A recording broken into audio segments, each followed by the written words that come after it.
Olá, mais um Memória Manchete, dessa vez com meu amigo Fernando Guizar. Quanto tempo, hein, Fernando, que a gente não se vê? É verdade. Tínhamos cabelo. Sim, algumas décadas nos separam dos nossos cabelos. Exatamente. E aí, tá tudo bem? Tudo bem, graças a Deus. Você tá onde Feliz. agora? Você vive Eu estou aonde em agora? Itaipava, aqui na Pousada Quinta do Alto. Opa, isso é bom, isso é bom. Agora virou dono de posada, não quer mais saber de televisão, não quer mais saber dessa loucura. É, circunstâncias da vida. É, Na sequência da conversa, você vai saber o que me trouxe a Itaipava. legal. Mas vamos lá, como é que você começou em televisão, Fernando? Bom, eu, aluno da PUC, né? Passei para a PUC, e o meu padrasto era presidente de uma multinacional, a Thomson CSF, Aham, e, dentre outros produtos da empresa, vendia câmeras aham, de TV e micro-ondas, uhum, porque quem projetou as câmeras portáteis da Sony, aham. as BDP, aquelas primeiras câmeras portáteis, na verdade o projeto é francês, da Thomson, e eles fizeram uma joint venture com a Sony, porque a Sony, pelo fato de ter uma lei trabalhista muito mais simplificada, em que cada empresa tinha o seu próprio sindicato, eles fecharam com a Sony, porque se fosse produzir na França, ia levar 6 anos para botar na prateleira. E o Japão, em 6 meses, estava produzindo as câmeras, e as câmeras vieram para o mundo inteiro, era a câmera Sony, para a França era Thomson, sendo que eram fabricadas no Japão. E ele conseguiu uma linha de crédito da França, do Ministério da Cultura francês, para incentivar a produção de conteúdo cultural nos países de terceiro mundo. E assim ele conseguiu vender as câmeras para a TV Bandeirantes, né, para a Rede Bandeirantes de Televisão, e nesse pacote ele pediu que eu fizesse um estágio na emissora, que eu já tinha feito estágio na MPM, uma agência de publicidade Sim, bastante importante no Rio de Janeiro, e o setor que eu mais me identifiquei foi o RTBC, Rádio, Televisão e Cinema. uhum. E aí eu entrei na Bandeirantes, quem chefiava o nosso diretor de programação era o Eduardo Lafon, Isso. Aqui Paulo no Rio, Saad, né? Aqui no no Rio de Rio. Janeiro. É. E aí, o primeiro Ainda programa, era TV Guanabara? Rádio e Televisão Guanabara, Isso. exatamente. Aí, por conta disso, eu comecei trabalhando com Carlos Alberto Loeffler, que era o diretor do programa Cidade Aberta, com Scarlett Moon, Pereio, enfim, um time de craques, né? Uhum. E eu me lembro assim que quando eu cheguei na porta da sala de produção, ali naquele corredor da Bandeirantes, eu falei, Fernando, como é que você vai entrar? E eu via que a porta abria, que era uma reunião de pauta, só fera, Luciana, o Carlos Alberto Loeffler, a Luciana, filha da Edna Savagé, enfim, Luciana pessoas. Savagé. Luciana Savagé. Pois é, a Luciana. Aí eu falei, Fernando, ou você entra entrando ou você volta. Aí eu meti o pé na porta e falei, parou. O pessoal parou, me olhou assim, ó, eu sou um novo estagiário, estou aqui para ajudar, estou aqui para aprender e tudo mais. E a Luciana gostou desse jeito assim de parar uma reunião, né? Uhum. E aí, naquele mesmo dia, me pegou pela mão, me levou, mostrou o que era o Telecine, o que era o VT, o que era controle mestre, o que era a central técnica, enfim, fez um tour pela emissora e ali comecei como estagiário, né? Enfim, e foi um começo muito legal, uma equipe muito bacana. O Carlos Alberto Loeffler era já vindo da TV Rio, né? Era o pessoal Isso. que formou a base da televisão carioca, ou pelo menos brasileira, né? Depois eles foram para a Globo, né? E aí começou. Aí a sequência, fazendo o programa do Pereio, enfim. Depois eu fui, né, apresentado ao Cícero Carvalho, que era produtor musical, grande profissional da Globo, grande profissional da TV Rio. E aí passamos a fazer um programa de samba de todo sábado no Portelão, o Ginga Brasileira, com a apresentação do João Roberto Kelly. Pô, que legal. Ali eu já estava como assistente de produção, já não era mais estagiário. E aí fizemos o programa e tal, era todo sábado, eu conheci toda a nata do samba carioca, porque estavam lá toda semana, os puxadores de samba, enredo, enfim. Foi uma experiência muito bacana. A gente também começou a fazer transmissão de carnaval pela Bandeirantes. E aí a Luciana Savagé era produtora do Daniel Azulay, da Turma do Lambe Lambe, o programa infantil da Bandeirantes, que era em rede nacional. E ela recebeu um convite da Alice Maria da Globo para ir para a Globo. Uhum. E ela, na carta de demissão dela para a direção da Bandeirantes, ela colocou o meu nome, olha, eu indico o Fernando Guizar como o meu substituto no programa. E aí eu fui promovido a produtor executivo do programa Turma do Lambe Lambe do Daniel Azulay. Uhum. Aí começa um trabalho na área infantil, conteúdo para criança. Naquela época a gente trabalhava muito com chroma key, com as maquetes, enfim. Eu cheguei a fazer alguns roteiros, ter algumas ideias. O Daniel Azulay e o Abraão Larra, que era o sócio da DAP, Daniel Azulay Produções, gostaram muito do meu trabalho, enfim. E aí teve E a gente ali, vendo a emissora, a Bandeirantes, né, instalando uma parabólica gigantesca em cima da emissora. É verdade. A equipe toda muito orgulhosa, olha, a Bandeirantes mais moderna, daqui a pouco será via satélite, né? E a gente veste a camisa, né, Santoro? Quando a gente está numa emissora, eu não lembro nas transmissões de carnaval, a Globo com aquele caminhão de externa gigantesco, o nosso vinha da TV Tarobá, e a comida da Globo era tal, a nossa era sanduíche do Bob's, mas enfim, a gente ficava ali naquela competição de quem tinha mais tecnologia, enfim. E aí aquela antena sendo montada, a gente, que legal, né? A emissora está investindo, não vai quebrar, né? Mas aí um belo dia, meu cara, eu chego na emissora, chego na porta do estúdio, um memorando lá, por favor, todos se dirigirem ao departamento de pessoal. O que aconteceu? Entrou o sinal da programação da cabeça de rede da Bandeirantes, que é São Paulo. Toda a programação passou a ser transmitida via satélite, subiu o sinal, banhava o Brasil inteiro. Bandeirantes local, fomos todos despedidos, Bandeirantes Bahia, Bandeirantes Espírito Santo, enfim, todas as locais perderam seus programas locais. Naquela época não existia lei de reserva de mercado, como ocorre hoje, né? Você tem que ter um mínimo de programação local para não se caracterizar culturalmente. E fomos todos alegremente despedidos. Por sorte, por coincidência do destino, a Manchete estava começando a contratar. Dali seriam 6 meses até a estreia da emissora. E aí eu, Cícero Carvalho, o Quinzinho, o J. de Camilhos, o filho da Emma Dávila, que era produtor na Bandeirantes. Isso, Quinzinho. O Quinzinho. Fomos e nos inscrevemos na Manchete. E aí fomos contratados. Eu entrei 6 meses antes de estrear o canal. E foram 6 meses assim, muito incríveis, né? Porque você vê o nascimento de uma emissora. Na época, o diretor de programação era o Paulo Araújo, que era da Globo e tal, e eu me lembro a montagem do corpo de balé da Manchete. Parecia que você estava na Broadway, né? Aquela seleção de bailarinos, e vai afunilando, né? Vai afunilando, e a preparação técnica da emissora, o Chiquinho, o diretor técnico, montando o quarto andar todo, né? Com a central técnica, o ADO, né? A chegada das câmeras, e foi uma experiência realmente... O News todo, né? O News todo foi montado, né? No quarto andar. Foi todo montado, e já a seleção também eu me lembro do Eduardo Souto Neto fazendo as trilhas da emissora, né? As músicas. Foi uma experiência incrível, né?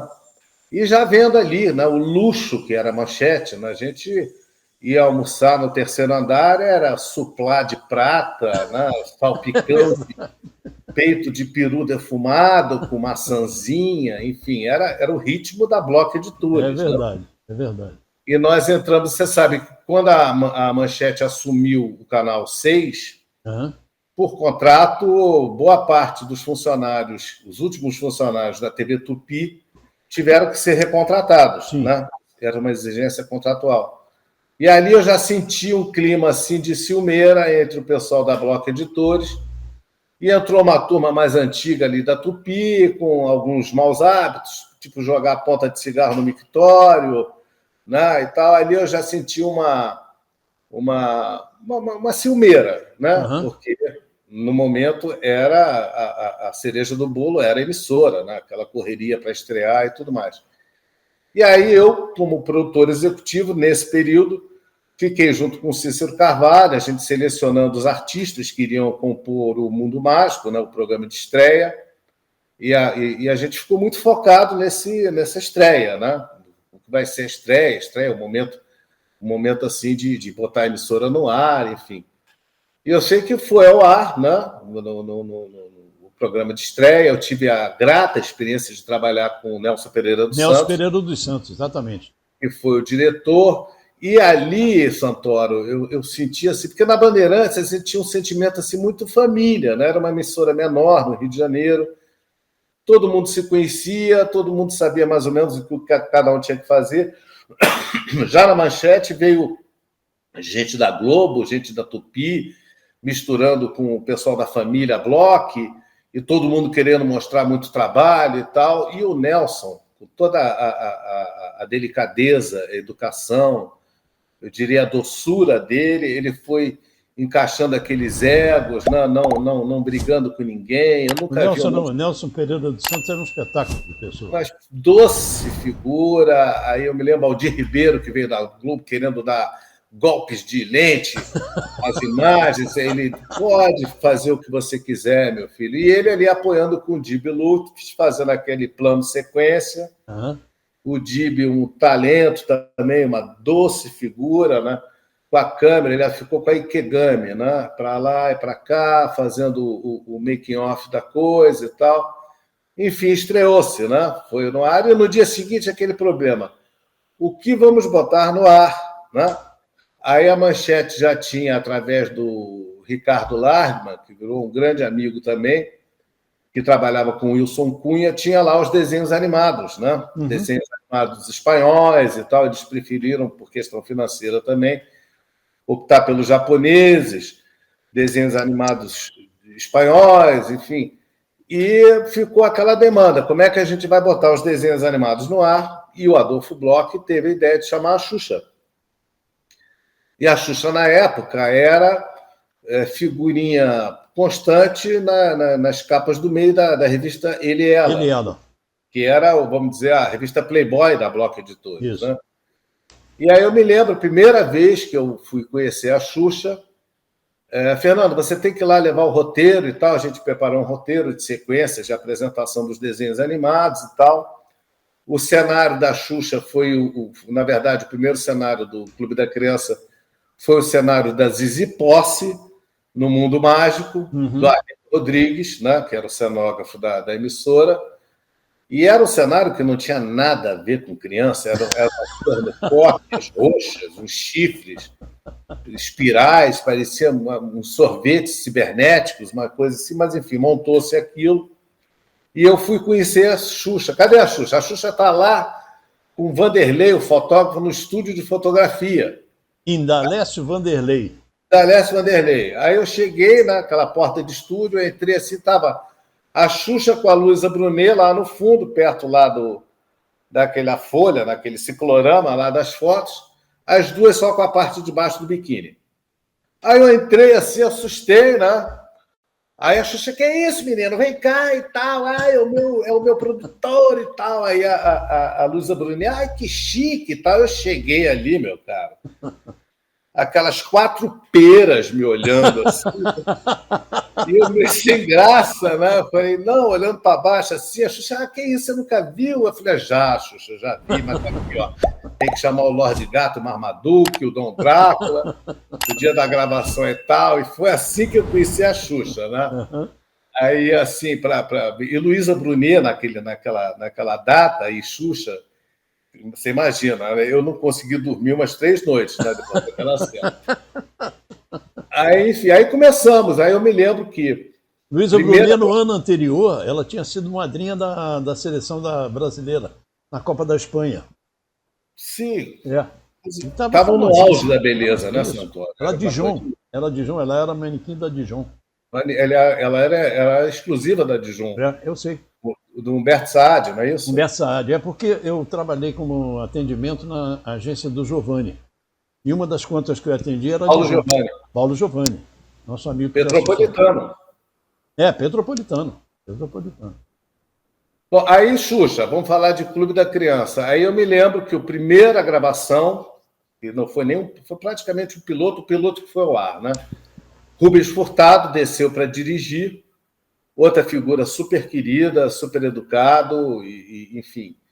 E aí eu me lembro que a Xuxa chamou os sobrinhos, né? O Vlad e a irmã do Vlad, a gente tentou fazer um climinha assim, mas aquele cenário realmente não inspirava nada. E a Xuxa muito durona, né? Muito insegura, né? Meio assim, sabe, nascimento com fórceps, né? Ela estava muito tensa e tal. Ah, vamos ver o desenho tal. E assim, eu sentia a Xuxa muito tensa. E aí eu me lembro que a gente foi gravando, ela foi se soltando e tal. Teve até uma vez que eu falei, Xuxa, você está muito tensa. Aí voltamos a gravar, ela continuou, eu peguei meu tênis, cara, tirei do pé e joguei nela. Quando ela olhou, ela baixou assim, aí que ela entendeu que tinha que ser uma brincadeira. Ela falou, tu me jogou o tênis, eu vou jogar o segundo. Aí ela sentiu, né, que o clima era ser uma coisa mais descontraída, e ela tinha aquilo na alma, porque a verdade é que a Xuxa veio com a vivência lá do prédio dela, lá no Grajaú, que era a lei do playground. Uhum. A lei do playground é o seguinte, meus filhos, tu pisa no meu pé, eu piso no teu pé, você me dá um beliscão, eu te dou um beliscão, você me dá uma dentada, você rouba a bicicleta, eu roubo o teu lanche. Era aquela guerra, né? Infantil, ela veio com aquilo, porque a Xuxa começou a trabalhar muito jovem, com 15 anos. A Alda Meneghel já era a empresária dela e tal, então ela tinha um quê de Michael Jackson, quer dizer, ela não teve muito tempo de ser uma criança, enfim, então ela vinha com toda aquela inocência. Ficou com aquela fama de bater em criança, eu nunca vi, cara, dos 4 anos que eu fui produtor dela na Manchete, período pré-Marlene Matos, a Xuxa parava um VT para trocar fita, a Xuxa continuava a brincar com as crianças, ela tinha uma postura assim, da maior responsabilidade. Ela não falava, fica quieto, garoto. Ficava, porque o que acontece? Você está falando aqui com criança. A Paquita da Xuxa, foi Fernando Guizar. Então era eu e ela no estúdio, com 35, 40 crianças, absolutamente descontroladas. Então teve casos em que o pai da criança incentivava ao filho enfim, é difícil falar, mas dar uma dedada na Xuxa em troca de um autorama da Estrela. Tinham crianças que vinham aquela boneca de chuca-chuca, toda colorida, e beliscava, e mordia. Era assim, era um contato muito físico, né? O que já não ocorria no Circo Alegre do Carequinha, que a gente tinha uma plateia em volta do picadeiro. Então, as crianças ficavam circunscritas ali, a plateia sentada, né? Já na Xuxa, não. A criançada estava no estúdio. Mas eu queria voltar no cenário. Aquele cenário, cara, não dava a menor inspiração. Aí eu me lembro que eu subi lá no setor de cenografia, Arlindo Rodrigues, aquela velha dama, grande cenógrafo do Teatro Municipal, né? Já carnavalesco, com aquele óculos aqui caidinho assim, debruçado na sua prancheta. Eu falei, meu Deus, eu um garoto, cara, eu tinha 22 anos de idade. Eu falei, meu Deus do céu, como é que eu vou chegar nesse cara? Ele vai me expulsar daqui e tal, meio cheio de dedos. Aí eu cheguei por trás ali do ombro dele, olhei o cenário que ele está fazendo e falei, poxa, que bonito, é barroco. Aí o Arlindo, né, com os óculos aqui, ele virou assim e falou, ô menino, quem é você? Eu falei, não, eu sou o Fernando Guizar, eu sou o produtor da Xuxa. Ele, você foi o único que entendeu que isso aqui é barroco. Foi a deixa. Opa!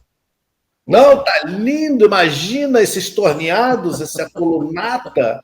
Que maravilha, que sensibilidade. Eu fui enchendo a bola do Arlindo. Ele falou, beleza, mas o que você quer comigo? Eu falei, olha, Arlindo, eu sou o produtor da Xuxa. O cenário da Xuxa foi você que fez, mas era para dizer posse. E a gente estava precisando de uma coisa que eu pudesse botar mais crianças e melhorar a interatividade da Xuxa, tá? Ela sozinha com 2 sobrinhos. Aí, meu filho, é o seguinte, fala com aquele rapaz ali. Era o Renato Lage. Pô. Aí eu cheguei para o Renato já com aquela expertise de escola de samba, um cara mais jovem, com ideias menos pesadonas, né? Porque o Arlindo tinha o estilo dele, o Renato era mais versátil e tal. O Renato, meu querido, fez um cenário lindo, que até hoje você vê no YouTube, era um arco-íris, com os lápis coloridos, ele fez umas pétalas de flores, assim, fez um jardim encantado e ficou lindo. Aí eu me lembro, eu e ele, a gente no estúdio do Nilson, montando, a gente bota o primeiro queijo, grava, o segundo queijo, grava, o primeiro lápis, grava, e a gente foi fazendo aquele pem, aquela montagem do cenário, né? Enfim, e ficou muito bonito, e aí mesmo que nasceu um visual de programa infantil no Clube da Criança.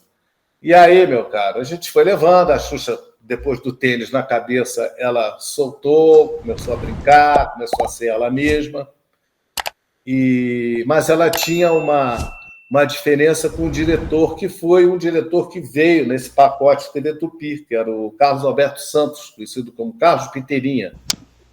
O último trabalho dele na Tupi foi dirigir o Flávio Cavalcante. Já um senhor, né, gostava muito do goró e tal, ele sempre chegava meio alto na emissora, e a Xuxa tinha, meu querido, um verdadeiro horror. Ela falava para mim, eu não quero nem ver esse cara. Fica você aqui comigo, o que ele pedir você me passa e tal, e realmente... E o Piteirinha percebeu isso, ele queria o salário dele, ele não queria encrenca com a Xuxa, ele ficava lá na suíte. Quem ficava, na verdade, montando os quadros e tudo, era eu e ela ali no estúdio. E aí, tanto foi, ela argumentou lá com Rubens Furtado, eu queria um diretor melhor e não sei o quê, porque esse cara, esse bebe, enfim. Aí, qual foi a genial ideia? Perry Salles. Perry Salles.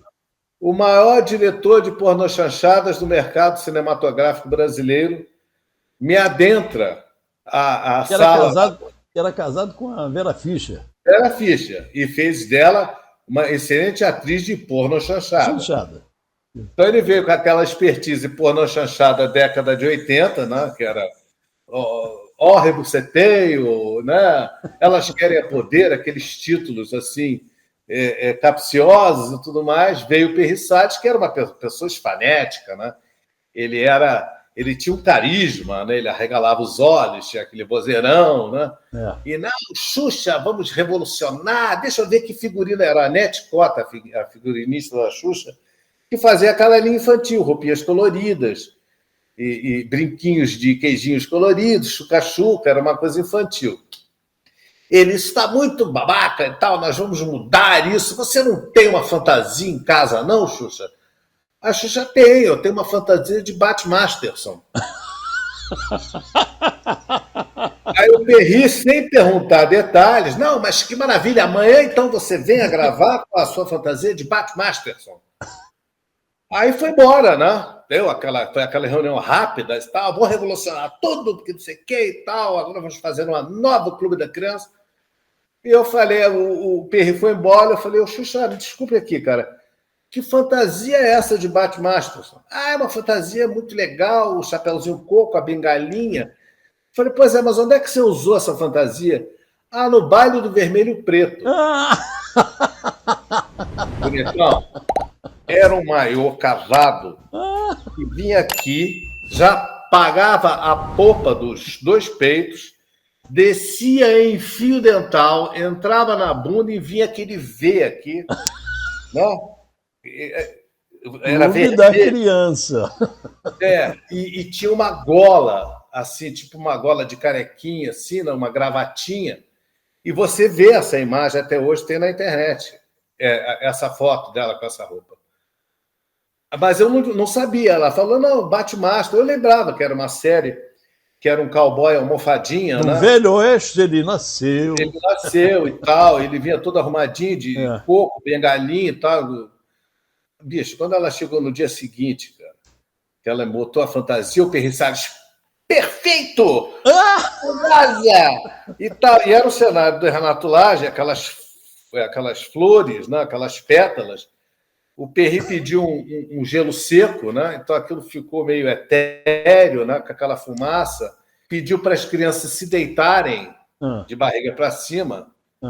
E a abertura foi o seguinte: a Xuxa vinha com a bengalinha do Batmaster e vinha tocando nas crianças, e as crianças iam acordando daquele sonho encantado. Mas só que ele pediu uma câmera baixa, frontal ao cenário, e eu estou olhando lá no monitor, de repente desce a bunda da Xuxa em big close, com aquele fio dental vermelho enterrado ali, e o Persalles, perfeito, perfeito. Mas a verdade é o seguinte, meu caro: a partir dessa época mais erótica do Clube da Criança, que a verdade seja dita, o Ibope começou a bater 5, 6 pontos, enquanto o Bar Academia, que era o programa principal da casa, que na época custava 600 mil dinheiros, né? E o nosso não custava nada.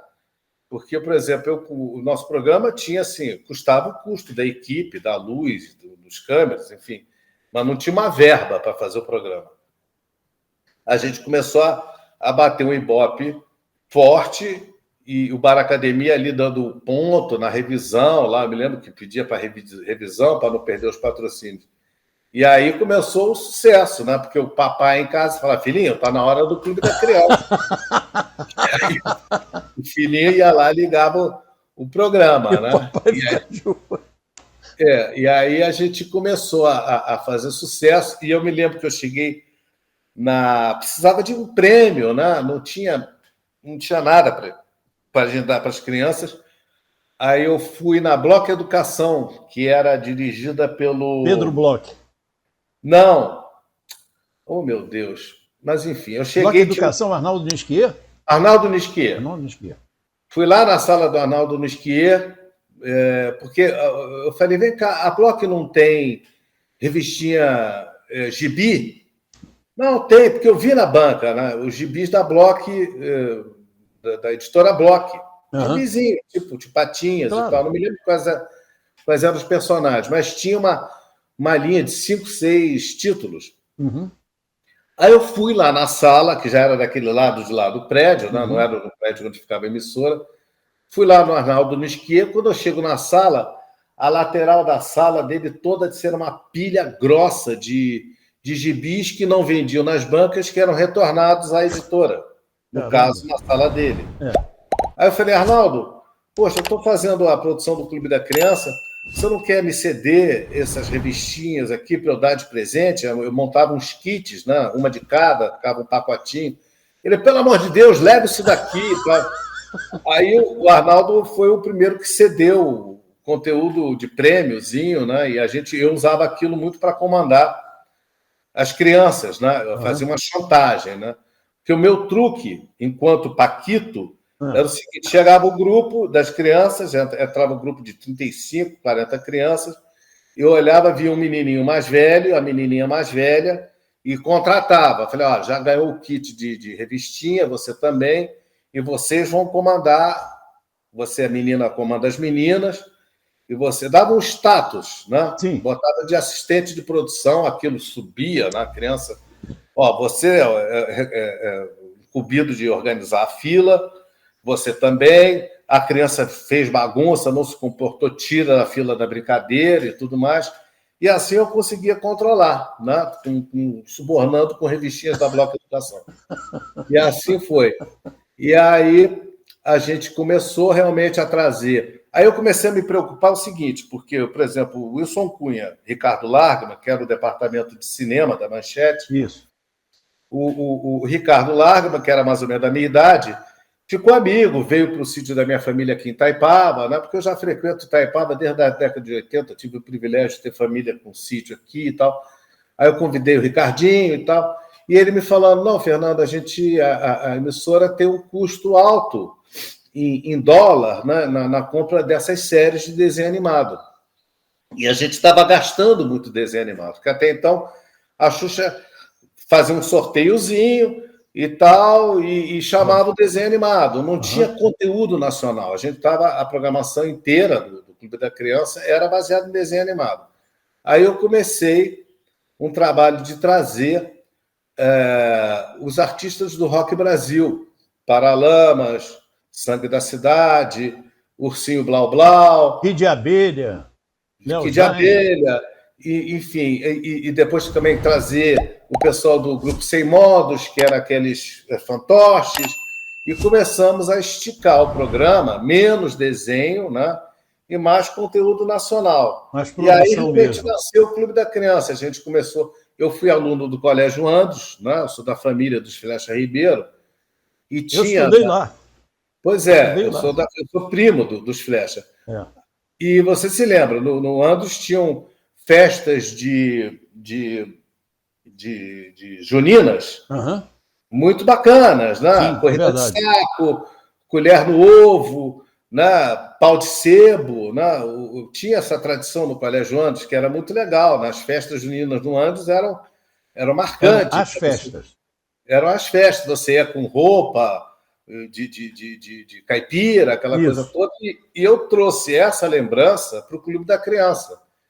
Aí a gente descia 2 maçãs penduradas no nylon, as crianças tinham, quem conseguisse comer a maçã ganhava o prêmio, a gente começou a formatar realmente. Fazer uma brincadeira mesmo, fazer brincadeira para criança. Aí a composição do programa era a cabeça, né, de apresentação, aí chamava um artista, né, que eu já combinava com as gravadoras, né, toda a gravação tinha 2, 3 atrações do Rock Brasil, né, já com seus playbacks, né, e as brincadeiras do Colégio Andos, sorteio, eu consegui a Estela Barros, deu uma passagem para a Disneylândia e tudo mais. Legal. Ali que nasceu o programa. Isso tudo pré-Marlene Matos. E aí, realmente, o programa se configurou. Depois veio o Circo Alegre, e também foi uma história engraçada, porque o Adolfo Bloch gostava muito de circo. A Carequinha era a cara do circo no Rio de Janeiro. Meu Deus do céu, todo mundo acompanhava o programa dele na TV Tupi.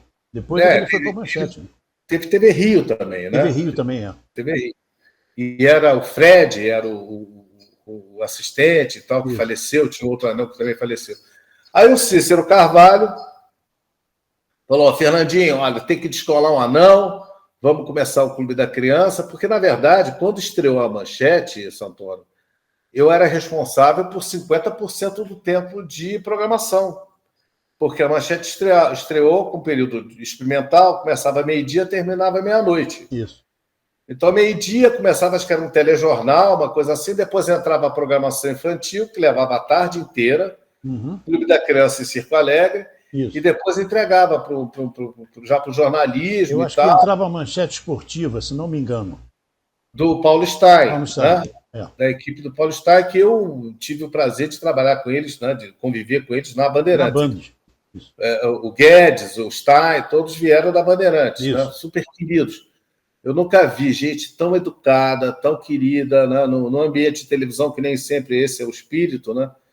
Paulo Stein, uma doce figura, todos eles, né? Enfim. Aí, e teve uma vez que eu estava lá editando, e na Manchete tinha uns castigos assim que eu não conseguia entender.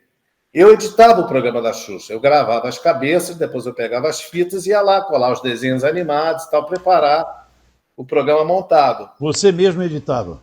Eu mesmo editava. Eu coordenava a edição. Sim, coordenava, era o operador de VT, mas eu ficava ali, né? Eu controlava aquilo tudo. E aí, só um minutinho. Sem problema nenhum.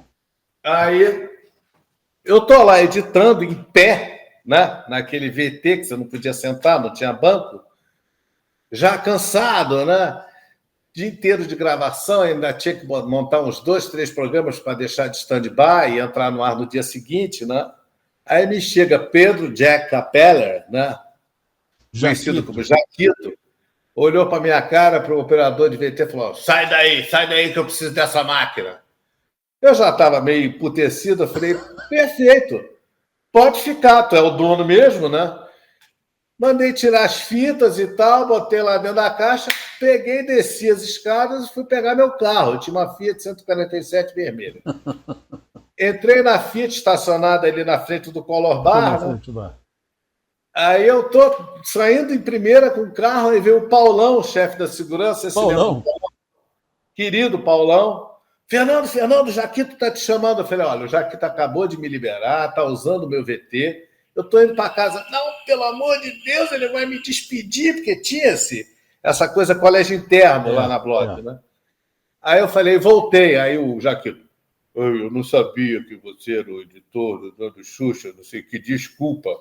A partir desse dia, toda vez que ele cruzava comigo, ele me cumprimentava. Ele entendeu que eu era responsável por 50% da programação da emissora dele. Né? A montagem, a gravação. Entendeu, né? Entendeu, né? Aí ele entendeu quem eu era. Alguém deve ter dito, tu fez merda, porra. Mas eu, eu era muito amigo do Paulão. O Paulão, quando tinha Circo Alegre e Xuxa, lá o Clube da Criança, o Paulão era um que ia me ajudar. Muitas crianças, a Marilda Reis era a diretora, a coordenadora de elenco, né?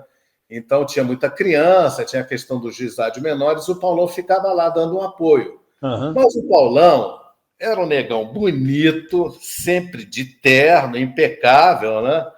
E ele chegava para mim lá na gravação da Xuxa e falava, Fernandinho, olha, bota essa criança aqui para brincar aqui na fila, bota na frente para mim.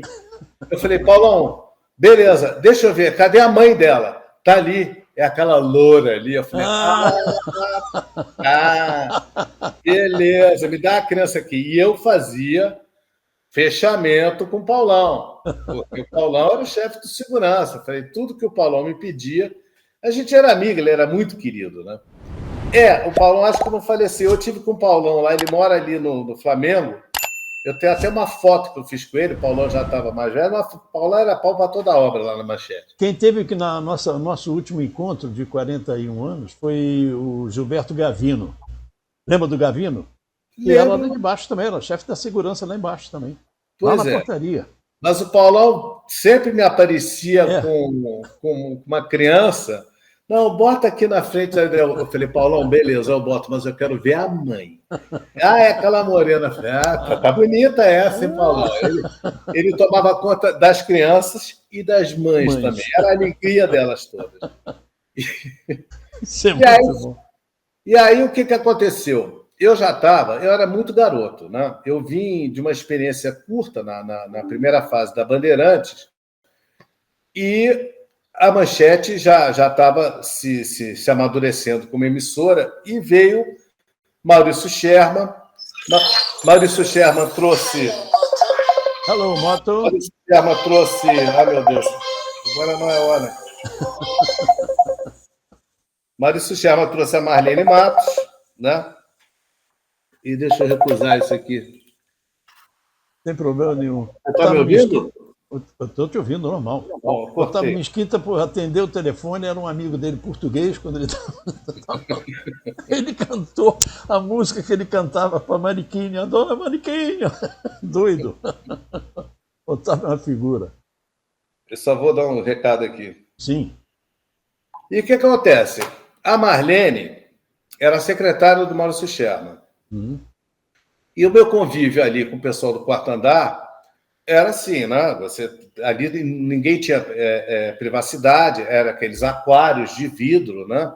Todo mundo via todo mundo, né? Tinha aqueles folclores com o Adolfo Bloch, que se ele visse o terno pendurar na cadeira, ele pegava o terno e jogava a janela abaixo e tudo mais.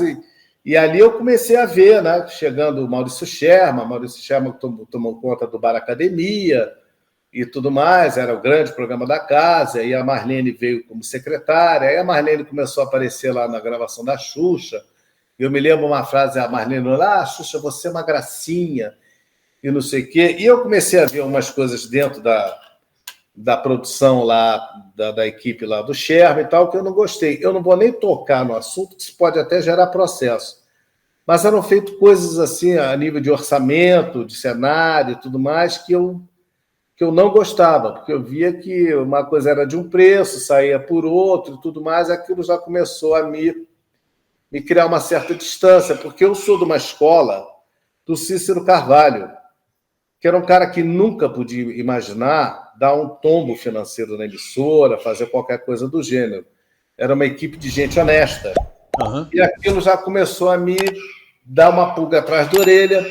Eu senti a mesma Xuxa, já cansada várias vezes, eu convenci a Xuxa a não abandonar o programa. Fui eu que propus a Xuxa gravar o primeiro disco dela pela RCA, foi um disco que fez com Carequinha, era uma coletânea e tal, e ela toda preocupada. Falei, Xuxa, se Fábio Júnior, tanta gente grava, tantos recursos de estúdio. E eu me lembro que a primeira gravação que ela fez, ela veio com aquela fita cassete, a Xuxa tinha um Passat TS preto. Isso, lembra? É isso mesmo. E aí ela me chamou, a gente entrou no carro, ela botou o meu era TKR. Toca-fita. O meu era TKR, o dela já era um Roadstar. Roadstar, que era o top. Era o top. Aí ela botou, eu me lembro que eu comentei, ouvi ela cantando, eu falei, Xuxa, você está cantando igual a Rita Lee. Que a Rita Lee não tem muita extensão de voz, mas tem uma doçura, né? Tem uma coisa gostosa. Eu falei, cara, essa música você está igual a Rita Lee, vai fundo, Xuxa. E ali foi a célula máter de um trabalho que ela acabou vendendo mais do que Roberto Carlos. Mas, enfim, eu já estava meio assim, aí eu me lembro que o Perry Salles ficou um período, depois foi embora, voltou o Carlos Piteirinha, e ficou. Aí eu me lembro que foi um aniversário da Xuxa que a gente foi fazer um especial na Escola de Circo. E aí eu me lembro que foi a gota d'água. Na Praça da Bandeira? Na Praça da Bandeira. A gente ia fazer um especial. E eu me lembro que eu arrumei todas as cadeiras, né? Era aquele em volta do picadeiro, né? E eu tinha o número de pessoas que ia participar, eu arrumei todas as cadeiras para caber, para ficar boa de enquadrar, um trabalhão danado, iluminação, não sei o quê. Chegou o diretor, o Piteirinha, mamado, caiu, derrubou aquilo tudo, aí foi um sufoco, a gente teve que cancelar a gravação, o diretor não tinha condição. Aí eu cheguei e dei um ultimato. Falei, ou eu passo a ser diretor do programa, porque eu cuidava de tudo, cuidava dos artistas, ficava no estúdio com Xuxa, coordenava fita exibição, não sei o quê, e eu já estava meio assim ganhando mal pra cacete, porque todo mundo ganhava mal na emissora mesmo, isso é fato, né? Pagavam em dia, isso não se pode reclamar. Mas aí eu já estava meio farto, já estava batendo quase 3 anos, mais um ano e meio de Daniel Azulay, estava há 5, 6 anos, um cara de 22 anos só com programação infantil, eu já estava meio de saco cheio, verdade seja dita. Marlene se metendo, botando gente na equipe e tal, querendo invadir. Eu falei, a Marlene, meu caro, ela já tinha sido produtora do Sítio do Pica-Pau Amarelo, já era uma macaca velha, eu tinha uma inocência que eu nunca ia poder competir com uma Marlene Matos da vida. Porque ela estava amparada pelo Maurício Schermer, eu era ali, era voto vencido. Aí eu cheguei, olha, ou vocês me melhoram o salário, me dão um cargo melhor, ou então eu vou embora, eu não quero mais. A Xuxa ficou puta comigo, ficou super chateada, e, pô, você vai embora, não sei o quê. Eu falei, Xuxa, sabe, eu já sou voto vencido, e aí eu fui fazer o FMTV, que era dirigido pelo Carlinhos Sigelman. Isso. Primeira função que eu tive no FMTV, o Carlinhos, saiu da Xuxa, vem para cá, e era uma coisa... Porque eu tinha feito o piloto do programa Realce na Bandeirantes antes de ir para a Manchete. Então eu tinha ideia de fazer um programa de público jovem, não tanto infantil. Então, depois de quase 4 anos fazendo, 5 anos fazendo infantil, um cara de 22 anos, você começa a ficar meio de saco cheio mesmo. Mas eu saí fora, a Xuxa até, volta. Eu falei, Xuxa, agora eu já estou comprometido lá com a FMTV. Aí o Carlinhos Sigma chegou para mim, a primeira função de você como produtor executivo do programa é despedir o João Kleber. Aí eu me lembro lá, sentado lá no 6º andar, João Kleber, vem aqui na emissora que estou precisando falar com você e tal, estou assumindo aqui a produção executiva do programa. João Kleber sentou e falou, João Kleber, infelizmente você está despedido. O garoto começou a chorar, foi um negócio, aí veio o Tim Rescala e Patrícia Pilar. E o Marcão, que era da rádio, Marcão Rodrigues, permaneceu e entrou como redator uma figura hoje muito conhecida e bastante abastada financeiramente, chamada Paulo Coelho. Paulo Coelho. Só que o Paulo Coelho, naquela época, era pobre de Maré Desci, né? Redator freelancer, ele não tinha contrato com a emissora, ele tinha um RPA da vida, né? Era contratado por serviço. E eu fiquei muito amigo do Paulo, que o Paulo era aquela figura, não, você está falando assim porque eu não falo assim? Eu falei, não, Paulo, eu tô fanho. Muito querido, né? E a gente ficou bem amigo. E eu me lembro que, o Paulo, a gente gravava o FMTV até altas horas e tal. No final, Fernando, você tem aquele ticket refeição lá do térreo, lá, porque tem um restaurante do terceiro andar. Isso.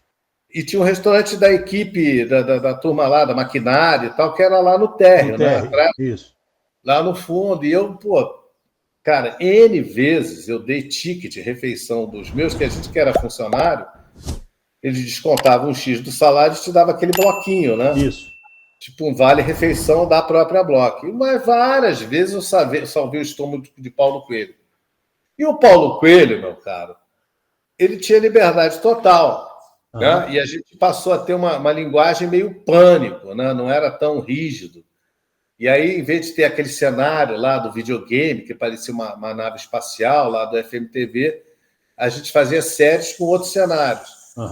Aí, uma vez, eu tô lá, eu tinha que decupar o roteiro, eu tô lá decupando o roteiro de Paulo Coelho, a rainha entra no seu castelo, senta-se no trono, olha para o cavaleiro no seu elmo dourado e pergunta: o que esta caveira branca está fazendo no meu reino? Aí eu tinha, meu cara, que descolar elmo, trono, cenário de castelo, roupa para rainha, coroa, caveira branca. Aí eu pegava a Fiat 147 vermelha, ia lá na Rua Sara, no Mundo Teatral, alugava caveira, elmo, e vinha com aquilo no carro, botava a caveira no copiloto aqui com o cinto de segurança, com a cabeça caída. Aí eu parava no sinal e falava: o que houve aí? O que houve aí? Eu falei: não, tá passando mal, estou levando para o hospital, já tá melhor. E era uma coisa surreal, né? Aí eu falava: Paulo, pelo amor de Deus, para de fumar maconha para escrever roteiro, porque quem se lasca sou eu, cara. Olha aqui, agora você quer um DNA gigante. Ele comia, não fumava maconha, ele comia. Pois é, aí eu me lembro que o cenário era fundo preto com um DNA gigante. Eu falei: meu Deus do céu, como é que... Aí eu fui... O trono do roteiro lá da rainha, eu achei o trono da peça Pippin, que é Marília Pêra e Marco Nanini, que foi uma peça antes da emissora nascer, ficou anos em cartaz, a peça Pippin, que tinha um trono e tal. Então a gente cavucava muito ali no porão lá do teatro e tinham pedaços de cenário. E eu me lembro que quando ele pediu esse DNA, eu achei aquelas cadeiras de bar, que uma encaixa na outra. Sim. A gente fez uma espiral de cadeiras de bar, assim, e mangueira luminosa, e tudo, e fizemos... E isso eu reclamava, mas era um exercício criativo muito legal, que me deu muita experiência, e não ter medo dos desafios, e decupar roteiro, e se virar, e sentir orgulho de atender esteticamente, cenograficamente, os pedidos loucos de Paulo Coelho. E foi uma experiência muito boa. Mas eu senti a falta da Bandeirantes pelo seguinte, que na Bandeirantes, pela pobreza da emissora, a falta de recursos, você era cenógrafo, você era redator, você era cameraman, você fazia todo o espectro de trabalhos inerentes à emissora, enquanto na Manchete você ficava segmentado lá, o que você era tratado, não tinha aquela flexibilidade. Mais ou menos, né? Hoje é FMTV. Você com a Xuxa, você produzia, dirigia, editava, fazia tudo também, pô. Pois é, mas assim, eu sentia na Manchete, não sei se era um problema meu, ou mesmo uma saudade do esquema mais relaxado da Bandeirantes, eu sentia um clima assim, tinha o Bigode lá do quarto andar, que ficava tomando que aguentava, sabe? Ele era o espia do Jaquito, ele ficava caguetando todo mundo. Do Jaquito. E aí chegavam para mim: não, mas você é o quê? Eu falei: não, eu sou produtor. Não, esse é o sobrenome, meu sobrenome é Guizard. Guizard é um sobrenome francês, advindo dos guerreiros do Duque de Guise, tem toda uma história bacana. Mas eu falava: meu nome é Fernando Guizardman. Guizardman? Como assim? Você é judeu? Eu falei: sou. Judeu francês também. Até hoje, o Ricardo Largman me chama de Fernando Guizardman, colegas meus, o João Mendes. Tá? E aí, Guizardman? Eu falava na cara dura: sou Guizardman, mas é judeu francês? Falei: judeu francês, de Paris. E é assim, que aí você criava um campo de força. Não, só para ninguém chegar. entendeu? E o Ricardo Larman ria, porque eu tirei dele, era Larman, tinha o Moisés Veltman, tinha um monte de mano na emissora. Eu sou do Fernando Guizard, mano. E ia com a cara dura lá, e todo mundo já me respeitava mais. Não, esse aqui é da raça, não é boy. Então, esse exercício da coragem da cara de pau foi muito bom, porque eu, bicho, descobriu, não descobriu. Aí eu sei que eu fiquei como um judeu raiz. E eu sempre tive uma maravilhosa relação, porque no Andes tinham muitos judeus. A minha primeira namorada, inclusive, foi funcionária da Bloch, a Jordana Berg. Conheci ela no Colégio Andes, depois eu puxei ela para trabalhar no gerador de caracteres da Bandeirantes, com o Newton Cagiano, que era o nosso diretor técnico. Uhum. E hoje ela é uma grande editora de cinema, entendeu? Então, o Chicão Ferraiolo, não sei se você se lembra, o diretor de chamadas, conheci na Bandeirantes, trabalhamos juntos, ficamos muito amigos na Bandeirantes. Tem uma história do Chicão que você vai me permitir te interromper para te contar. Você sabe dessa história do Chicão? Do Fernando Ataíde? É. O Roninho me contou o início dele. O Fernando. E o Roninho não sabia que quem trouxe o Chicão para a Manchete fui eu. Foi você. Porque entrou o Vasco Barbosa, até foi muito engraçado. O Vasco é outro que você pode entrevistar. O Vasco ficou pouco tempo na Manchete, mas foi intensa a coisa. Porque o Vasco foi contratado pelo Paulo Araújo para fazer o departamento promocional da emissora. Isso. Promocional da emissora Chamadas. E eu me lembro o Vasco sendo perseguido pela Adolfo Bloch, porque o salário dele passou da média geral.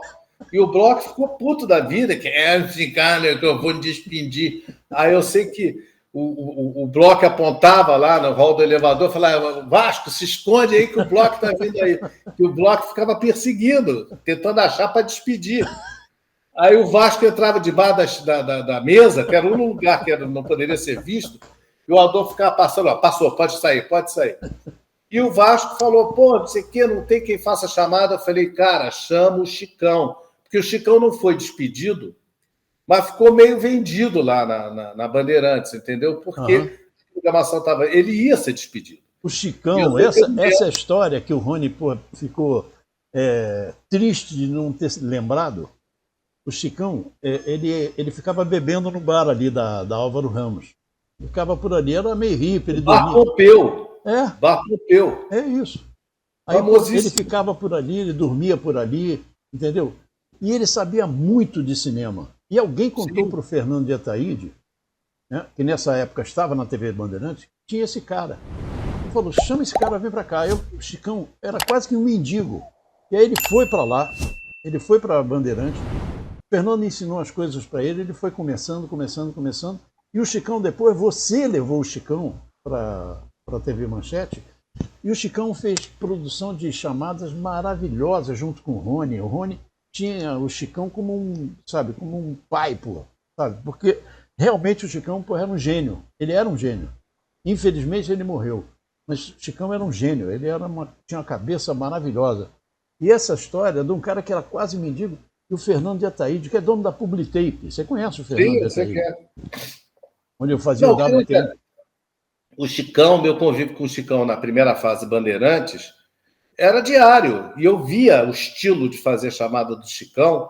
Ele falava para mim: Fernandinho, chamada são 30 segundos que você tem para vender qual é a dinâmica do filme, e ele sempre procurava uma explosão, um capotamento, né, que era o fechamento da chamada, né? Quer dizer, ele tinha um estilo, e a gente chegou a produzir, quando eu fazia aquele Ginga Brasileira lá no Portelão, com a apresentação do João Roberto Kelly, ele tinha um rolo de filme virgem 16mm e eu tinha a câmera 16mm. Nós fomos fazer o comercial da Malharias PEG, que vestia as 20 mulatas do programa, não é aquela topzinho, aquele shortinho e tal. Eu e o Chicão produzimos o comercial de 30 segundos em 16mm lá na fábrica da Malharia PEG. E aí, quer dizer, era todo dia, tá com o Chicão, e era Chicão. Porque as pessoas não têm noção, Fernando, que quem está por trás das câmeras, entendeu? Você, o Rony, Arrabal, Chicão. Chicão fez chamadas que eram, pô, sabe, famosas na Manchete. Imagina todas aquelas chamadas do Jornal da Manchete, do Pantanal, do Bar Academia, do Clube da Criança, sabe? Tudo aquilo. Sabe? E o Chicão, você vê como é que a mão de uma pessoa pode mudar a vida da outra. Com Fernando certeza. Ataíde pegou ele dali, pô, sabe, fez dele um cara, pô, trabalhador, sabe, botou ele num apartamento, morando normalmente, com salário bonitinho. A mão de uma pessoa pode mudar a vida de outra pessoa. Não, eu fui no enterro do Chicão. Foi muito triste. Eu nunca chorei tanto, Santoro. Porque o Chicão, eu já estava de volta à Bandeirantes, o Chicão na Manchete, o Chicão saía da emissora e ia jantar lá em casa. Uhum. Eu dava carona para ele para a casa do Silvério, na casa do irmão. Então ele estava sempre com a gente, sabe? Era uma figura constante. Apesar de não estar mais trabalhando juntos, a amizade ficou. E um belo dia eu recebo a ligação porque o Chicão era parente da mulher do meu compadre, da Márcia Burger. Então tinha uma relação de família ali, que não era só a emissora. Eu era muito amigo de pessoas da família dele. Uhum. Então, transcendia a emissora, entendeu? Então, quem me ligou foi o Marcelinho, falou, pô, o Chicão morreu. Eu falei, puta, não acredito, cara. E na véspera ele estava jantando lá em casa. Uhum. Então, foi realmente muito triste. E permanece uma memória, eu conversando com o Roninho, o Roninho é apaixonado no Chicão, né? E ele não tinha nenhuma foto, e eu tenho foto do Chicão, até mandei para o Roninho, o Registro Chicão ainda garoto, uma foto com a equipe da TV Bandeirantes, né? Uhum. Quando eu conheci o Chicão operava moviola, você vê, lá na videoteca da Bandeirantes. Da Bandeirantes. Mas voltando à Manchete,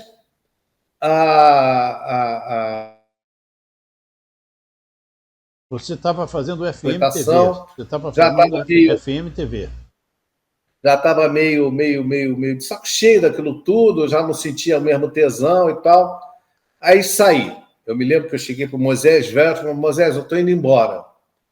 Aí o Moisés, então tá, até amanhã, meu filho. Mas esse indo embora, na verdade, eu estou me despedindo. Mas eu fui curto e seco, saí e não voltei mais para a emissora, me inscrevi no curso de teatro da Cal, comecei a fazer curso de teatro, não sei o quê, para desanuviar a cabeça, né?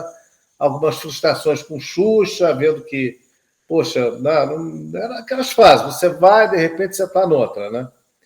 Aí uma ex-namorada minha da primeira fase da Manchete, da Bandeirantes, me liga, Fernandinho, pô, você tem que fazer o carnaval. Ai, meu Deus. Você tem que fazer o carnaval com a gente, você gosta de fazer o carnaval. E eu falei, pô, e o carnaval, não aguento mais a televisão, estou dando tempo, estou fazendo teatro, mas acabou que eu aceitei fazer só o carnaval. E aí eu conheci o Cláudio Guimarães Petralha. Carnaval da Bandeirantes. Da Bandeirantes.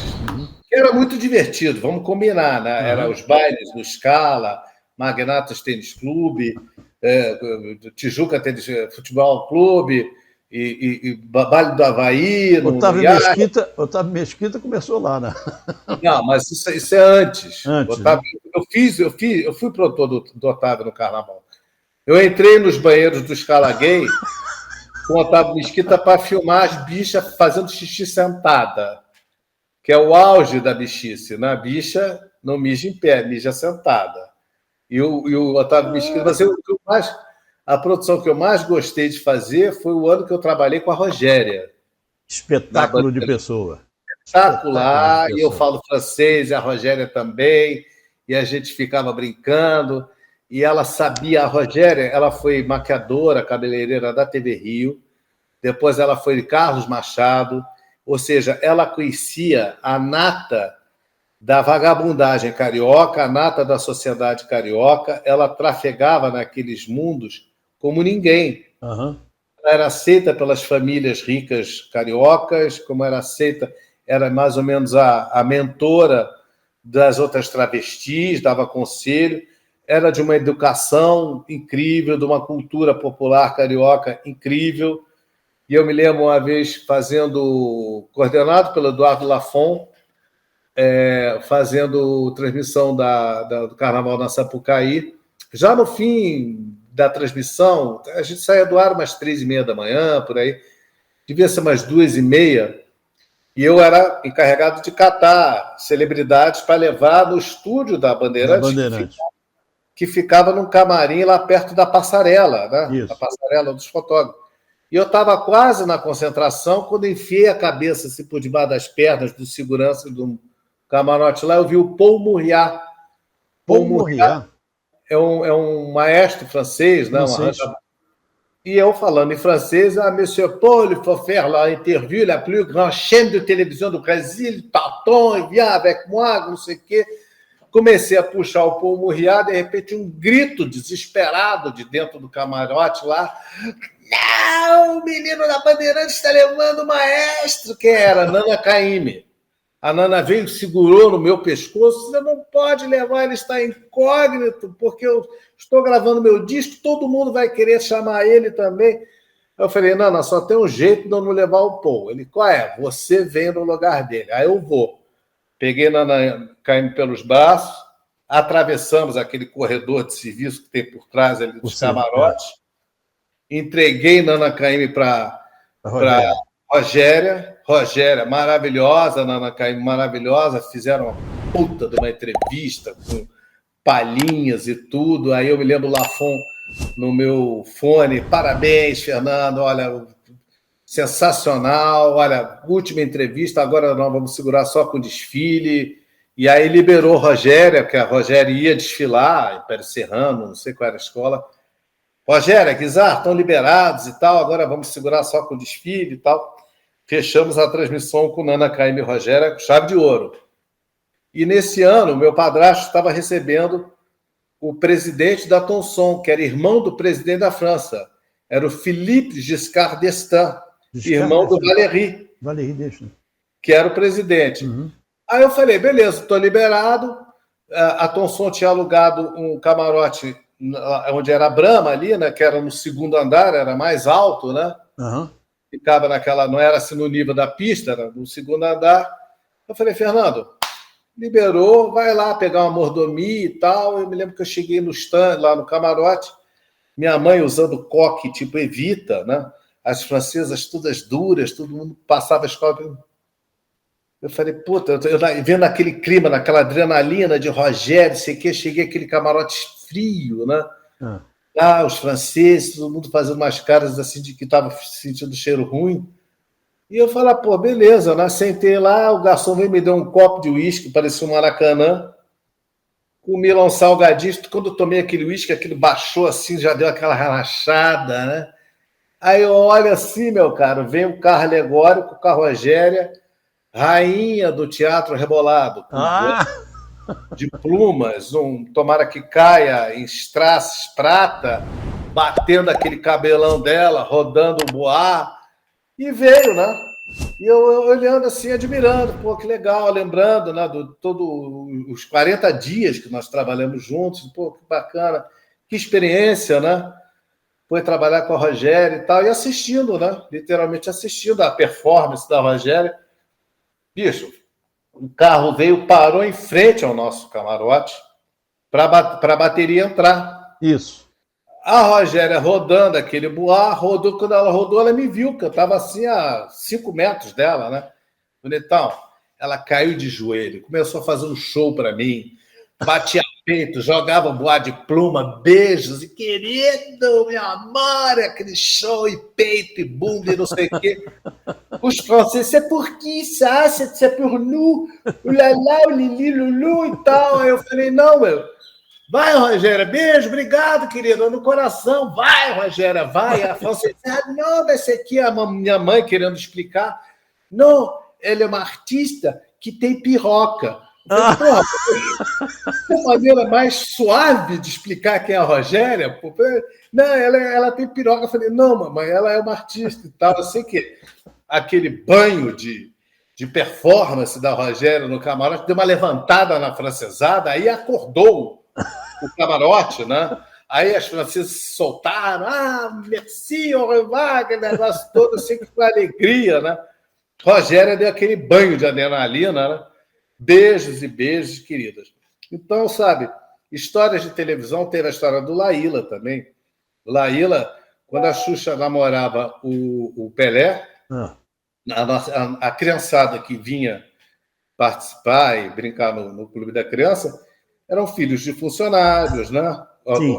Olhinhos verdes e azuis, cabelinhos louros, pele branca. E a Xuxa namorava um rapaz da cor. E eu me lembro que teve uma vez uma menininha pretinha linda, uma bonequinha, e a Xuxa, parece o Lolo. O Lolo é um chocolatinho daqui bom. O Lolo, vem cá, minha Lolo, minha Lola. Aí eu falei, eu conhecia todo o pessoal de samba. Aí eu procurei o Laíla, que tomava conta da escola do amanhã do Salgueiro, ele era salgueirense. E o Laíla vinha na emissora para fazer apresentações do samba, enredo e tal, com a turma do Cícero, e eu sentei com o Laíla e falei, Laíla, vamos trazer a escola da manhã do Salgueiro, um trabalho tão bonito. Legal. E o Laíla trouxe, a gente fazia apresentação de mini mestre-sala, mini porta-bandeira, mini passista, né? E começamos a trazer as crianças da escola. E depois veio o pessoal da Beija-Flor, né? A Nilza Abraão Davi e tal. E numa dessas vezes que o Laíla trouxe as crianças lá para o Clube da Criança, a gente foi almoçar junto, lá no terceiro andar. Já era de costume, né? O Laíla era bem querido e tal. Aí o Laíla, Guizar, eu estou com uma dúvida na cabeça. Eu falei, o que é, Laíla? Não, porque eu fui convidado pelo Anísio Abraão Davi a ser o carnavalesco da Beija-Flor, que o Joãozinho 30 está saindo. Aí eu falei, qual é a dúvida, cara? Que eu sou salgueirense. Eu falei, Laíla, tá louco? Você tem que se colocar na posição de um jogador de futebol. É teu passo. Claro. Independente da tua torcida de coração, tu é um profissional. Tu tem que ir ontem para Beija-Flor. Imagina, você vai pegar o legado do Joãozinho 30. Olha a responsabilidade, mas olha que do cacete. E ele foi. Aí, nessa outra vez que ele levou as crianças, a Marilda Reis perdeu as certidões de nascimento daquele grupo. Eram umas 7, 8 crianças. E ficou um mal-estar, o Laíla ficou puto da vida comigo. Guizar, cadê as certidões? Isso vai me dar uma dor de cabeça. Eu falei, olha, foi a Marilda que perdeu. A Marilda, pelo amor de Deus, me desculpe, o envelope se extraviou na emissora, eu não sei o quê. Né? Eu sei que ficou aquele mal-estar, né? Houve até assim, eu falei, me afastei um pouco da coisa, chamei outras escolas de samba, mas ficou assim, aquele buraco, né? O Laíla ficou pé da vida, né? Mas a culpa não foi minha. Aí, meu filho, eu não me lembro que em 99, o primeiro Band Folia, o Cláudio Petralha me chamou para fazer uma série de programas que eu bolei, que era Histórias de Carnaval. Eu fiz 600, Calbi Peixoto, Kid Morengueira, o pessoal do Tchan, todos os carnavalescos da época. Elke Maravilha, Rogéria, e uma historinha engraçada de carnaval, era um interprograma. E teve o dia que eu tive que gravar na Beija-Flor com Laíla. Aí a minha produtora Inês Stanizieri, meu câmera Carlinhos Carvalho, Guizar, o que você tem? Você está cabisbaixo? Eu falei, nada não, cara. Não estou bem. Uma cagada antiga. Uma cagada antiga. Pois é, eu agarrado naquela história das certidões, né? Isso. Imagina, Manchete foi 83, a gente estava em 99. E eu lá, na memória da cara feia do Laíla. O Laíla vai me esculachar na frente da minha equipe. Eu fui realmente angustiado, cara. Aí eu sei que chegamos lá na quadra de Nilópolis, né, e subimos, estava o Laíla, parecia um Buda, aquelas guias de Oxalá, de Exu, de Iansã, né? Aquela mesa enorme, cheia de mostra de tecido, de strass, de pluma, né? Aí eu entrei. Vocês sabem quem é que está entrando na minha sala? Vocês sabem quem é esse cara aí? Eu falei, pronto, né? Acabou para mim, né? Se eu estou sentado nesta mesa é graças a Fernando Guizar. Vem cá me dar um abraço. Cara, eu fiz uma homenagem. Eu comecei a chorar. Juntou o medo com a emoção do que eu estava ouvindo. E ele, Fernando Guizar, esse cara aqui que me convenceu a vir a Beija-Flor, eu devo isso tudo a ele. Cara, ele fez uma homenagem. Que legal. Eu estava contando, porque tem o cuidador da minha tia, de 92 anos, é passista da Beija-Flor. E esse ano, o enredo que ganhou para ser o samba enredo da Beija-Flor é a Laíla. E aí eu estava relembrando essa história com ele, estava chorando de emoção, porque foi realmente uma história tão bacana de primeiro ter convencido o cara, ter ido para lá. Isso é o que você falou, são histórias de bastidores que ninguém sabe, que eu também não tenho interesse. As pessoas gostam de saber essas histórias porque é o por trás da notícia, por trás da coisa. Agora, Fernando, para a gente fechar o nosso papo, você trabalhou em tudo quanto é lugar possível e imaginável, né? Mas por que a Manchete, ela não foi a primeira televisão que você trabalhou? Por que a Manchete te marcou tanto? Ora, imagina, você trabalhar com figuras como Jorge Savala Gomes, Carequinha, Maria da Graça Meneghel, Xuxa, Paulo Coelho, né? Arlindo Rodrigues, Renato Lage, Eduardo Souto Neto, Nelson Pereira dos Santos, enfim, isso sabe, Cícero Carvalho, J.D. Camilles, Perry Salles, e tanta gente boa, como é que chama? Ronaldo Rosas, grande amigo meu, teve no meu aniversário, enfim, são o Chicão Ferraiolo, tanta gente bacana, tanta gente talentosa, sabe? O Nils, Iris Lettieri, você, aquela turma que fazia o Nils, a Iris Lettieri, imagina, aquela voz linda da TV. Até hoje tem uma voz lindíssima. Uma voz lindíssima. Então, sabe, Adolfo Bloch, né? E até te aconselho, chama o Fernando Gueiros, que foi meu primeiro assistente de produção lá no início da emissora, um apaixonado pela Manchete, que fez carreira, hoje é grande diretor de produção. Já mandei recado para ele pelo Face, mas não me respondeu. Pois é, o Gueiros é um apaixonado, e toda vez, uma vez por ano, ele faz uma homenagem a mim, ao Cícero, sabe? Então, esse naipe de pessoas é o que fez marcar, além da tecnologia, porque a emissora nasceu muito bem equipada, né? A coisa do Teatro Adolfo Bloch ser adaptado, aquele grupo de balé sendo formado, foram experiências hollywoodianas, Sim. Com a nata dos profissionais brasileiros da área. Então, como não marcar? Né? Vai ficar para sempre. Eu tenho muito orgulho. Histórias com Laíla, histórias com Paulo Coelho, histórias... Eu ensinava francês para Nelson Pereira dos Santos. Aliás, olha, eu vou pedir a você para você ser o intérprete do Paiê no Vasco, tá? Porque eu sou vascaíno. Não chego a tanto, mas eu me lembro que eu e o Nelson, a gente tinha uma relação extra, a relação de produtor e diretor do Mundo Mágico, que a gente ia para o Color Bar e ele falava, Fernando, estou precisando falar um não sei o quê, como é que eu falo, como é que eu digo, que ele ia receber um prêmio na França. Então, são coisas assim, de repente você se vê íntimo de pessoas importantíssimas para a cultura brasileira e você passa a achar aquilo normal. E, na verdade, não é, né? É um privilégio. É um privilégio.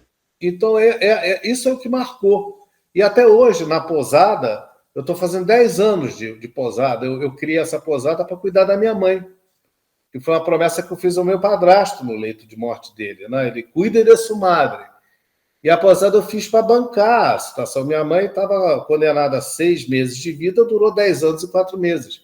Por conta da Quinta do Alto. Da Quinta do Alto, né? Porque eu construí toda a experiência de televisão que eu tinha, de cenografia, tudo, eu que projetei a casa, eu que decorei a casa, e a gente faz um serviço já há 10 anos, e a minha mãe vivia disso, porque as cuidadoras, eu travesti-as de cuidadoras de posada, então durante a semana eram cuidadoras de idosos, no fim de semana eram posadeiras, e a gente estabeleceu um cardápio gostoso de comidas que as pessoas comiam na casa das avós, o café da manhã é bolo fresco, é tudo escolhido. E isso foi o que salvou a vida da minha mãe. Então foi assim, em homenagem a tudo que o meu padrasto me proporcionou, inclusive a vida televisiva, está aqui. Ontem veio o quê? Vieram os filhos dele, os meus irmãstros, a netinha dele, vieram comemorar o aniversário comigo. Isso eu acho assim, é o grande privilégio. Muitos de televisão, Cláudio Petralha veio aqui, Miranda. Sérgio Miranda? Não, o Miranda, diretor de TV. Miranda. A Oliveira, que fez a primeira Luma no Pantanal, ficou hospedada aqui, super querida, Cristiane Oliveira. Então, a posada tem um quê de cenografia, tem um quê de você receber artistas, gente famosa, e casais que aqui 95%, não sei por que, Santoro, mas mais de 90% dos meus hóspedes são médicos, vem atrás do sossego e tudo mais. E você tem a interação de conversar, de contar as histórias da Manchete. Isso é muito bom. Teve uma vez que veio uma moça muito bonita, Isabela Afrossimova, uma morena bonita, já dos seus 40, 50 anos, linda, com namorado e tal, e eu contando história de Rogério, do Monte Líbano, que eu cheguei, Rogério, soltam aí as Panteras do Zé Reinaldo, lembra disso? Lembro, claro. Então, e o Zé Reinaldo sempre fazia aquela competição de qual a bunda mais bonita, entrava no meio da Fatos e Fotos, né? E sempre a bunda dele ganhava. Ele botava o biquininho da Bubu Ipanema, entrava ali junto com as meninas e a bunda dele era bonita, né? E ele ganhava, era a bunda, a bicha ficava no céu. Né? Aí eu cheguei, Rogério, não tem ninguém famoso, só estão aí as Panteras do Zé Reinaldo. A Rogério, enfileira, que eu vou entrevistar ao vivo. E pegava no peito das meninas, dava tapa na bunda. Olha, telespectador brasileiro não tem silicone e tal. Aí as meninas olhavam para mim e ela vai pegar no meu peito também. Vai, a mão dela parece uma Coca-Cola. E tal. Eu contando essa história para a Isabela baixou a cabeça assim. Eu falei, o que foi, Isabela? Eu era uma delas. Era uma delas. Ela bateu na minha bunda, pegou no meu peito, mas a culpa foi da minha prima que me levou pro baile. Eu falei, mentira que tu estava lá, eu lembro disso. Até isso acontece. Que legal. Isso, essa entrevista que eu dei para você, que, aliás, eu agradeço o convite, sabe? Estou aqui arrepiado de emoção, me lembrar disso tudo. Essas histórias são parte do pacote da posada. Todo mundo comenta, eu sempre conto histórias, sempre penso momentos engraçados e tal, que eu não sinto saudade, porque era muito puxada, era uma vida muito difícil, eu sinto nostalgia, mas você pode ter certeza, tudo isso que aconteceu, de Xuxa, a Carequinha, a Rogéria, toda essa vivência faz parte do meu repertório aqui, do pacote de receber as pessoas, e as pessoas gostam de ouvir essas histórias, e eu tenho certeza que a nossa entrevista vai entrar nesse esquema, que as pessoas gostam de ouvir os bastidores. Claro, né? Exatamente. E sempre que você precisar, estou aqui, a primeira Paquita da Xuxa, à sua disposição. Paquito. Não tenho problema sexual nenhum. Não tenho problema sexual nenhum. Pode chamar de Paquita, Paquito, mas eu fui mesmo.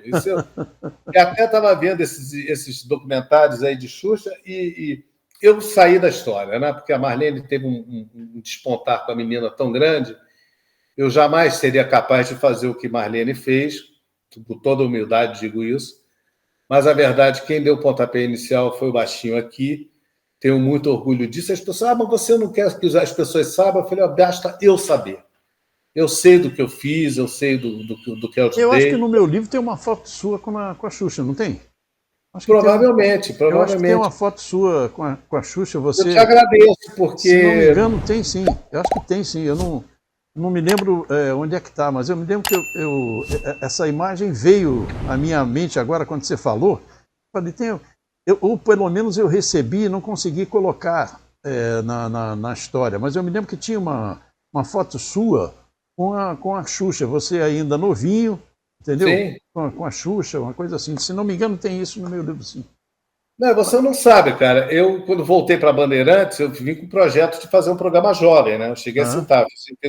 Aí fiz o Fórmula Única. A Cláudio Petralha me deu carta branca e nós estreamos um programa ao vivo, de segunda a sexta, de 1h30 de duração, com clipes, né? Era o auge dos clipes, né?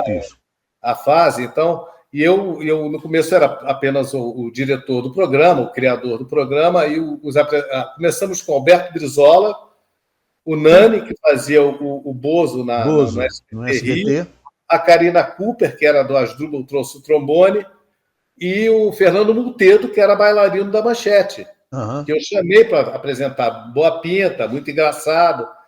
E eles foram saindo. O Alberto foi ser vereador, a Karina foi para São Paulo, o Nani foi despedido porque fazia jabá sem autorização do comercial. Ficou o Fernando Multedo, que um belo dia me ligou do aeroporto, estou apaixonado, vou me casar, estou no aeroporto. Isso 10 da manhã, o programa entrava 12h30 no ar. Falei, Fernando, e agora? Eu liguei para o Petralha, faz você. E eu passei a apresentar o programa. Fiquei apresentando o programa 2 anos. E a galera da Globo, lá no estúdio da gravação do show da Xuxa, eram os câmeras que eram da Manchete. Da Manchete. E botavam no monitor do estúdio, enquanto a Xuxa estava lá se arrumando, botavam o Fórmula Única. E a Xuxa chegava e via quem apresentando o programa? O Fernando Guizar. Eu não aguento mais Fernando Guizar. Vocês estão na Globo, vocês não podem ver a Bandeirantes. E a galera, não, vai começar um Fórmula Gata, espera mais um pouquinho. Maravilha, maravilha, muito bom. Fernando, olha, fechou. Muitíssimo obrigado pela tua entrevista, porra, muito legal. É do coração, é mesmo, é do coração. Pô, sabe, essa coisa de a gente reviver o que foi a Manchete e as tuas histórias também de televisão.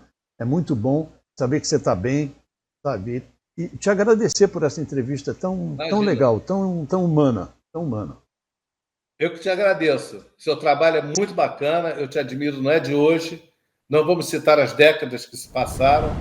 E se você precisar de que eu dê uma força lá com o Fernando Gueiros e Ronaldo Rosas também deve Ronaldo já foi entrevistado. Maravilhoso, o Ronaldo é muito legal. A gente fazia junto o jornal, às vezes, pô, tudo, a história do Mudinho, aquelas histórias todas, a gente contou ele tudo. Ele deve ter contado a história do Mudinho. Era eu e ele, pô. Quem não viu que assista, porque é excelente, é uma das melhores histórias. Olha aqui, vou me despedir como a gente despedia no Jornal da Manchete. Fique com a gente.